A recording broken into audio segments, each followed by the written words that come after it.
Good morning, everyone. I was going to do one subject today, but I saw on the calendar that it's actually the start of Fire Prevention Week. So I thought, what a better time to talk about fire in the Bible. And the Hebrew word is Aish. And there's no point in showing you because a lot of you probably can't read that. But the word Aish, or a combination of like the fire or his fire, the word for fire is mentioned 379 times in the Bible. Fire was an important concept and was a common symbol, I need my bang strip, a common symbol for holiness and a central element in the description of theophany. And theophany is how God manifests himself on earth. So we read about fire all over, and I'm sure some of you already know, well, you know about the burning bush, which Moses encountered. That is a symbol of Yahweh and fire. And then the whole mountain is consumed in fire. And let me see if I can quickly find this, because I don't want to waste too much time. If we read in Exodus 19, and we're at verse 18. So Exodus 19, verse 18, it says, "Now Mount Sinai was wrapped in smoke, because the Lord," and that of course is Yahweh, "had descended upon it in fire. The smoke went up like the smoke of a kiln, while the whole mountain shook violently." So that's pretty good description of how the Lord manifests himself as fire. But then there's also the use of fire as a divine protection element. And in the prophetic book of Zechariah, it mentions fire quite often. And one thing I'll read you is from chapter 2, verse 5. So we'll start a little bit before verse 5. It says, "Then the messenger who talked with me came forward, and another messenger came forward to meet him, and said to him, 'Run away. Say to that young man, Jerusalem shall be inhabited like villages without walls, because of the multitude of people and animals in it.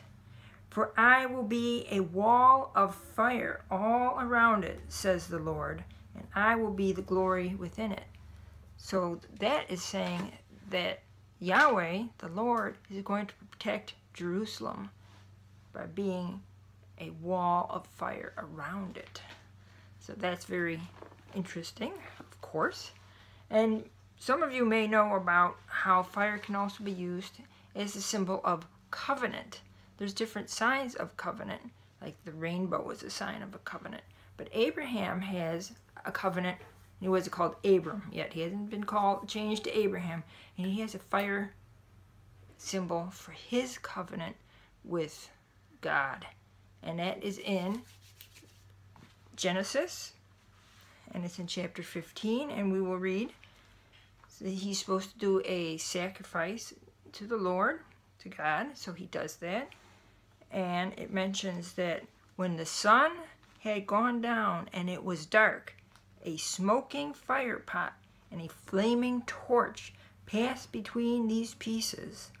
On that day the Lord made a covenant with Abram, saying, "To your descendants I give this land, from the river of Egypt to the great river, the river Euphrates." And he explains more in detail, but it's the fire pot and the flaming torch that are great symbols of fire, and how the Lord is manifesting himself to Abram at that time. And then there's also different signs for purity, and it could be a metaphor of purity and how God brings forth things through fire. And Psalm 66, line 12, is actually about the exile and coming back from the exile. And it says in line 12, "You let the people ride over our heads. We went through fire, through water, yet you brought us to this spacious place." So he's saying the exile itself, in order to get back, we had to go through fire and through water. So I hope you learned something, a little bit about fire. And of course, once I always seem to forget, I try to make a little note card so I can remember what points I want to hit. And in the temple, in the main temple in Jerusalem, of course, fire was incredibly important. They had the eternal fire that was burning all the time.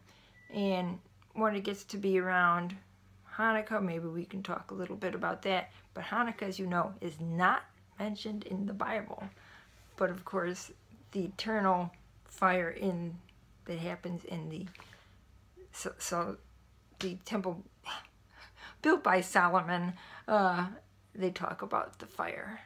So with that mess up, sometimes it's hard to say these words, especially when it's in the morning. I hope you've learned something a little bit about fire.